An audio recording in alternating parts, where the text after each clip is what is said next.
19h30 à Katiola dans la région du Hambol. Bienvenue sur la chaîne toujours proche des populations. Heureux de vous retrouver pour votre journal. Voici les titres de ce début de semaine. Plus de 7 millions d'élèves ont repris le chemin des classes en Côte d'Ivoire depuis le 9 septembre dernier. Qu'en est-il des établissements confessionnels? Notre équipe de reportage a visité des écoles confessionnelles d'Abidjan. Son constat dans quelques instants. Hors de chez nous, alors que le combat s'intensifie au Soudan entre l'armée et les forces paramilitaires, une offensive diplomatique est en cours à la veille de l'Assemblée générale des Nations unies. Bonsoir à tous, merci pour votre fidélité. Direction Azaguié pour parler de célébration de l'excellence. Dans le cadre de la promotion de l'excellence, 20 jeunes filles admises à l'entrée en 6e ont été primées dans la commune. Cette initiative de Moustapha Bakayoko, fils de la région, vise à faire la promotion du genre et célébrer l'excellence. Des précisions avec Georgette Ido Fofana. Elles se sont distinguées des autres de par leur ardeur et abnégation au travail. Ces 20 jeunes filles de l'enseignement primaire de la circonscription d'Azaguié ont reçu des kits scolaires, des médailles et une enveloppe de 50 000 francs chacune. Dénommé Awa Bakayoko, ce prix d'excellence vise à récompenser les meilleures jeunes filles des différents groupes scolaires de la commune, mais également à promouvoir le genre féminin. Un geste salué à sa juste valeur. Je suis très heureuse d'avoir reçu ce prix et j'encourage tous mes autres camarades à faire comme moi afin de recevoir ces prix un autre jour. Je promets de bien travailler durant l'année 2024-2025 afin que je puisse marquer mon excellence. Au nom de tous mes camarades, je dis merci.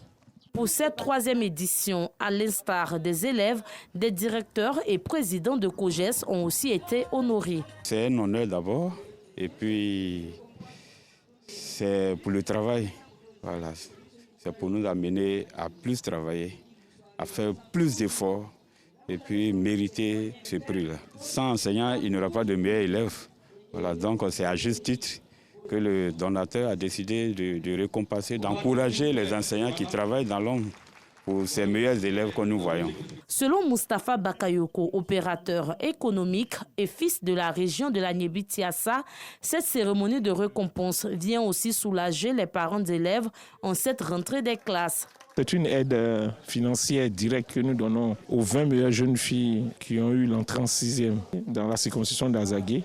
On leur donne la somme de 50 000 francs plus les kits scolaires avec tout, juste pour les encourager et surtout pour parler, pour dire aux populations que c'est important que le genre, surtout le genre féminin, soit poussé en avant. Au départ, nous avons commencé par les élèves d'Azaguié-Gare. Ensuite, nous avons élargi au niveau de l'inspection de l'enseignement primaire. Maintenant, nous avons les directeurs, nous avons le président de COGES. L'année prochaine, nous allons voir. Sûrement que nous allons aller à 30 élèves l'année prochaine et puis voir comment nous pouvons évoluer. Pour les éditions à venir, le donateur entend augmenter le nombre de bénéficiaires afin de motiver élèves et enseignants à redoubler d'efforts et faire de la commune d'Azaguié une cité d'excellence. Retour à Abidjan, précisément à Djamé, où l'Union des veuves et femmes démunies a apporté de la joie chez les orphelins de la commune en leur distribuant des kits scolaires. Une action sociale pour venir en aide à ces enfants en cette période de rentrée scolaire, leur permettant d'aller ainsi à l'école en toute quiétude. Reportage Aïcha Guiri, Georgette Ido Fofana. Des kits scolaires remis aux orphelins par l'ONG l'Union des veuves et femmes démunies de la commune d'Adjamé. Un soulagement pour leur mère à l'entame de cette rentrée scolaire 2024. L'organisation entend multiplier ses actions et contribuer à l'éducation des plus vulnérables. Nous nous occupons des veuves et des orphelins. La distribution des kits scolaires aux orphelins et aux enfants démunis. Bon, on a fait une caravane cette année, on a fait à Bobo-Akekwa, on a fait Williamsville, et il y a eu les enfants de partout, Boaké, à Bengourou, Toumaudi. Donc aujourd'hui, on est à Gamé Village. Je remercie tous nos donateurs individuellement qui nous ont donné des dons en nature et des dons en numéraire qui nous ont permis de faire les 300 kits du secondaire. Ce geste a touché les élèves qui ont tenu à témoigner leur reconnaissance aux donateurs. Après avoir reçu ce kit de la rentrée, je suis heureuse et je veux dire merci à Madame Bakayoko, la donatrice. L'activité de l'Union des veuves et femmes diminuées de la commune d'Adjamé est à sa 5e édition. Ces femmes entendent étendre leurs actions de solidarité dans d'autres communes en vue de donner le sourire à d'autres enfants. Autre chose à présent, chaque vacances scolaires, Alex Nguetia et son équipe rassemblent les jeunes d'Abidjan Sud dans la commune de Port-Boué à travers la Master League intercommunale de la cohésion sociale pour leur inculquer le vivre ensemble. La 3e édition de l'événement a fermé ses portes hier par la finale d'un tournoi de football qui s'est joué en présence de notre reporter Clément Boko. Pour des raisons ethniques, politiques, voire même religieuses, la vie sociale perd de plus en plus de son lustre d'antan. Et c'est la jeunesse qui en paie le loup tribut. Pour remédier à cela, l'un des fils de la commune de Port-Boué, Alex Nguetia, a initié depuis 3 ans maintenant, lors des vacances scolaires, la Master League intercommunale de la cohésion sociale pour occuper sainement la jeunesse et animer la vie sociale dans le district d'Abidjan. Cette année, 3 innovations ont été apportées. Nous avons voulu quand même contenir la jeunesse pendant les vacances depuis 3 ans. Cette année, l'innovation, c'est que nous avons quand même voulu, au-delà du sport, nous intéresser à d'autres secteurs d'activité. Il y a 3 prix que nous avons décernés aux jeunes qui ont quand même pu asseoir une entreprise et à travers cette entreprise donnent du travail aux autres jeunes. Aussi, ceux qui sont restés longtemps, bons élèves, résilients dans leur métier, les encourager. Et puis, enfin, un de nos grands frères qui fait depuis 20 ans des efforts pour former les jeunes qui ont joué dans l'équipe nationale et sur le plan international. Mamadou Berté, le parrain de cette 3e édition, prodigue des conseils à la jeunesse. Celui qui a initié cette activité, c'est quelqu'un, j'ai vu son parcours. Et j'ai vu que c'est quelqu'un qui s'est battu seul et qui aujourd'hui est en train de donner de l'espoir à la jeunesse. Donc pour moi, il était important d'associer mon image. Aujourd'hui, nous sommes sur un terrain de football et là, on ne sait pas qui est de tel parti, qui est de tel parti. C'est vraiment de l'union et de la cohésion. Donc il est important que les jeunes comprennent d'abord que nous sommes tous même chose. Il faut qu'ils soient solidaires, il faut qu'ils soient unis et ensemble, ils peuvent bâtir de grandes choses. L'événement s'est achevé par un tournoi de football qui a opposé les équipes de Vridi-Canal et de la cité Vanou. L'équipe de Vridi-Canal s'est imposée 1-0. Je suis vraiment content et je suis ému pour tout ce qui s'est passé. On a terminé en beauté, je suis fier de tous ceux qui nous ont soutenus. Merci à tous ceux qui ont organisé le tournoi, merci à tous. Merci Vridi-Canal fort. Ne dit-on pas que le sport est un facteur de rassemblement et de cohésion sociale? Le dicton se vérifie ici. Rendez-vous est pris pour les vacances 2025 pour la 4e édition de la Master League intercommunale de la cohésion sociale. Un élément commenté par Bienvenue Kwao que nous retrouvons avec ce constat. La rentrée scolaire 2024-2025 a démarré le 9 septembre dernier. Dans les établissements privés et publics de l'enseignement laïque, les cours ont aussi repris. Qu'en est-il des écoles confessionnelles? Pour le savoir, notre équipe de reportage a visité des établissements religieux de la commune d'Abobo. Quartier avocatier dans la commune d'Abobo. Ici, la reprise des cours ce lundi matin. Avant de gagner leurs classes respectives, élèves, enseignants et membres de l'administration participent au salut aux couleurs. Occasion pour Aboubakar Silla, directeur de l'établissement, de signifier que c'est une habitude qui incarne certaines valeurs aux élèves. Le lundi matin, avant de commencer les cours, on fait le salut aux couleurs pour apprendre aux enfants le civisme et le savoir-vivre. Une fois en salle de classe, les cours commencent par des révisions avant d'entamer la leçon du jour.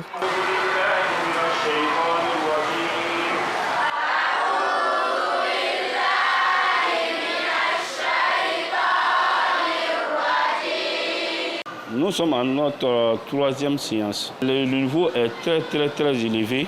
Fatima Diawara, élève en classe d'examen, a déjà pris connaissance des 3 premières leçons d'une matière de base.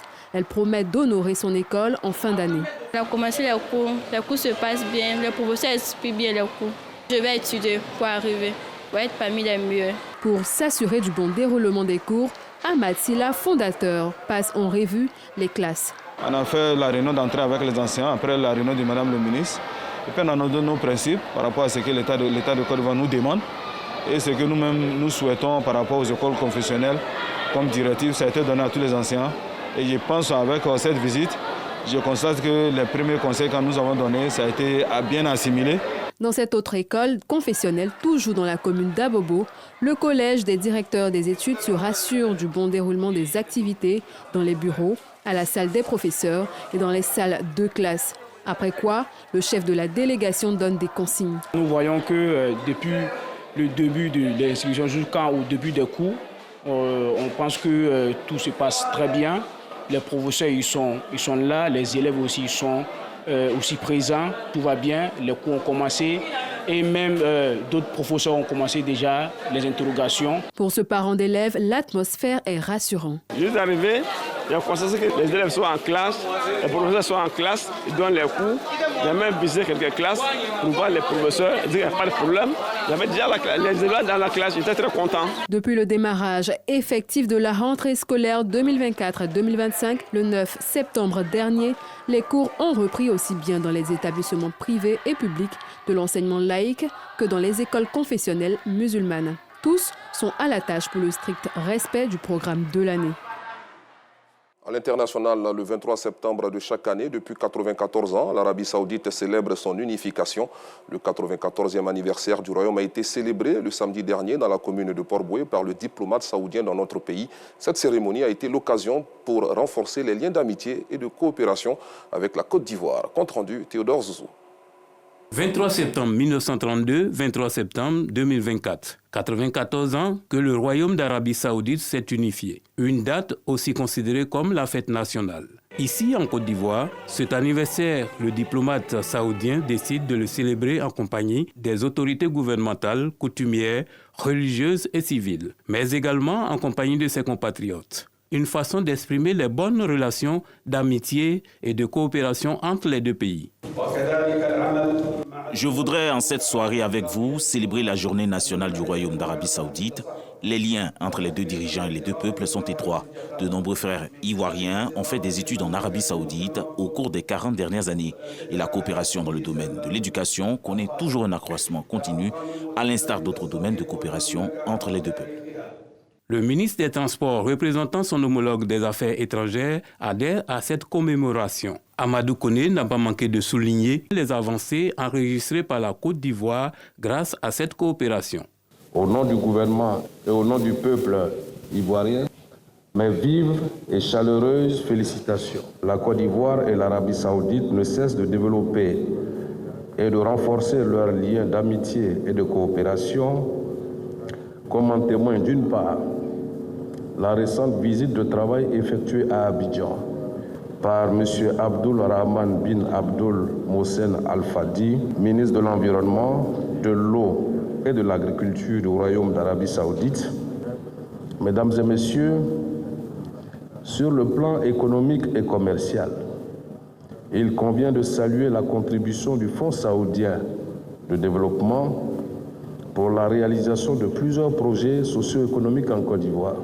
Dans le domaine religieux, je voudrais relever, pour m'en féliciter, l'augmentation significative du quota des Ivoiriens candidats au pèlerinage à la Mecque, dont le nombre est passé de 9 000 en 2019 à 10 000 en 2023. Et l'admission de la Côte d'Ivoire sur la liste très restreinte des pays éligibles à l'initiative Route de la Mecque. Selon l'ambassadeur du Royaume d'Arabie Saoudite en Côte d'Ivoire et le ministre des Transports, un renforcement de cette relation est envisagé. Il va permettre aux deux pays d'en tirer davantage profit. Un mot de religion dans cette édition, la communauté Ahmadiyya Tidjaniya du Côte d'Ivoire a célébré hier la naissance du prophète Mohammed dans la ville d'Adzopé. Pour l'occasion, les hommes de Dieu et les cadres de la région ont invité les fidèles à l'union et à la solidarité. Assita Diarra, Gilles Tognien et Issa Dambélé. Ils sont venus du Mali, du Burkina Faso et des pays de la sous-région, mais aussi des différentes villes de la Côte d'Ivoire pour célébrer la naissance du prophète de l'islam, le prophète Mohammed. Une initiative de la communauté Ahmadiyya Tidjaniya Côte d'Ivoire, CHTCI, qui s'est tenue dans un lieu sacré de la ville d'Azopé. C'est ici que mon grand-père a été séquestré par les colons. Il était saint. Chaque année, on vient à cet endroit pour implorer Dieu et rendre hommage au prophète Mohammed. On prie pour la stabilité dans nos pays. C'est dans la paix que nous pouvons réaliser de grandes choses. Chaque année, nous venons commémorer pour rendre hommage au prophète Mohammed sallallahu alayhi wa sallam, dans le but de respecter la sunna et les prescriptions du Coran. Nous faisons des prières pour la Côte d'Ivoire et puis toute la communauté islamique et tout le monde entier. Cette rencontre religieuse a vu la participation du président du conseil régional de la Mai. Il a invité les uns et les autres à l'union et au vivre ensemble. Aujourd'hui, le chef de l'État transmet un message important qui est celui de la fraternité, de l'amitié, de la paix, de la cohésion sociale, qui sont le ciment du développement. Les prières qu'ils font ici, c'est pour la paix en Côte d'Ivoire, c'est pour la fraternité en Côte d'Ivoire. Ce rendez-vous a été un moment de recueillement, de spiritualité et d'intenses prières pour la paix, l'union et la cohésion entre les peuples africains. Direction le Soudan, le président des États-Unis, Joe Biden, doit rencontrer son homologue des Émirats arabes unis, le cheikh Mohamed Ben Zayed Al Nahyan, ce lundi pour des entretiens, entre autres, sur le Soudan. À la veille de l'Assemblée générale des Nations unies, une offensive diplomatique est en cours, notamment au sujet des soutiens étrangers dans ce conflit qui oppose l'armée soudanaise aux paramilitaires depuis le 15 avril 2023. Enfin, au Proche-Orient, les frappes israéliennes dans le sud du Liban ce lundi ont fait au moins 274 morts, dont plusieurs enfants. Selon un dernier bilan, près de 5000 personnes ont été blessées en moins d'une semaine dans ces attaques, notamment les explosions d'appareils de transmission du Hezbollah, selon le ministre libanais de la Santé. Parlons à présent sport. Nous allons nous intéresser à la conférence de presse donnée par le président de l'Africa Sport d'Abidjan, Kouyotea Narcisse, un élément signé Patrick Dadier. Kouyotea Narcisse, président de l'Africa Sport d'Abidjan, a exprimé son désaccord après la relégation de l'Africa Sport en Ligue 2. Déçu de la décision de la fédération, il s'interroge sur l'intérêt qu'a la fêtière à vouloir créer la zizanie. Je me considère assis, où je suis assis, que l'Africa en première division. Nous ne sommes pas d'accord avec cette décision et nous avons pris quelques mesures pour le signifier. Aujourd'hui, on a encore la possibilité de plusieurs autres actions. On a fait les premières démarches qui n'ont pas avancé. On n'est pas allé sur le fond. De toute évidence dans cette affaire, sauf si on me démontre le contraire, l'Africa n'a commis aucune faute. Pour le patron des Verts et Rouges, cette rétrogradation est injustifiée. C'est pas moi qui organise la finale de la Ligue 2, c'est bien la fédération. Ça a été sanctionné par une coupe. S'il y a des problèmes, on est là pour régler les problèmes. Pour finir, le président Kouyotea Narcisse, loin de rentrer dans un bras de fer avec la fêtière, pense que reléguer l'Africa Sport en Ligue 2 compromet sérieusement les projets du club, notamment ceux visant à aider les jeunes footballeurs à réaliser leurs rêves. Salif Ouattara, bonsoir. Bonsoir Guy Michel. Comment allez-vous? Ça va. On vient de le voir, le discours du président de l'Africa Sport d'Abidjan est clair. Son club demeure membre de la Ligue 1. Alors, doit-on s'attendre à un bras de fer entre son club et la FIF? Je pense qu'on n'en est pas encore là. Comme le président de l'Africa Sport d'Abidjan le dit lui-même, il a encore beaucoup d'autres mesures, beaucoup d'autres décisions, beaucoup d'autres situations à évaluer avant d'arriver au bras de fer. Il estime qu'il a été lésé, il estime qu'il est en Ligue 1 jusqu'à présent parce que rien ne justifie qu'il soit en Ligue 2.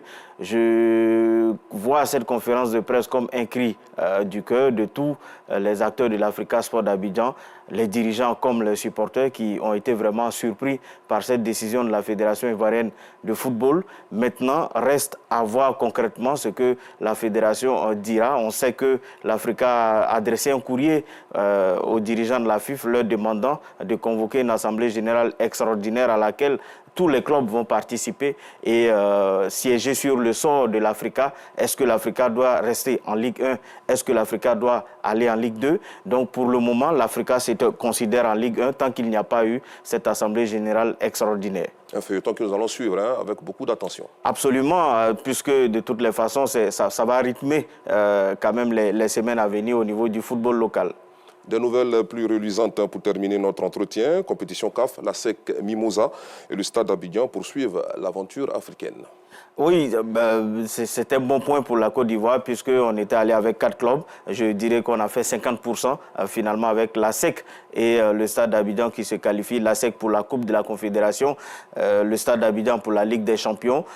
C'est bénéfique pour les footballeurs ivoiriens, les jeunes footballeurs ivoiriens qui évoluent dans ces 2 clubs. Beaucoup de regrets pour le Racing et le Racing d'Abidjan et le FC San Pedro qui ont tout essayé également, mais qui n'y sont pas parvenus. Ils ne pourront pas aller en phase de poule, mais que de talent, que de spectacle. Quand même beaucoup de choses qu'on a vécues avec ces 4 clubs-là lors de ces préliminaires qui a montré qu'il y a de la valeur dans le football ivoirien. On souhaite donc bonne chance à la SEC et au stade. On espère que ces 2 clubs reviendront avec au moins un trophée. On l'espère. De toutes les façons, un des anciens dirigeants du football ivoirien disait que la Coupe d'Afrique, ça brûle. Et je pense que avec ces clubs-là, il faudra s'attendre à beaucoup d'émotions. C'est pas facile, une compétition africaine. Il faut toujours garantir ses intérêts à l'aller quand on est chez soi et puis quand on va à l'extérieur négocier le match nul. Et je pense qu'à ce jeu-là, il faudra avoir beaucoup d'expérience. On a vu beaucoup de maturité au niveau de l'ASEC Mimosa hier ici au stade Félix Houphouët-Boigny qui a réussi à marquer ces 2 buts qui étaient salutaires. On espère qu'ils vont continuer à grappiller ces points-là sur le plan local et puis aller chercher, négocier des nuls, pourquoi pas à l'extérieur. Merci beaucoup Salif. Merci Guy Michel. À la fin de cette édition. Merci de l'avoir suivi. Bonne suite du programme sur RTI2.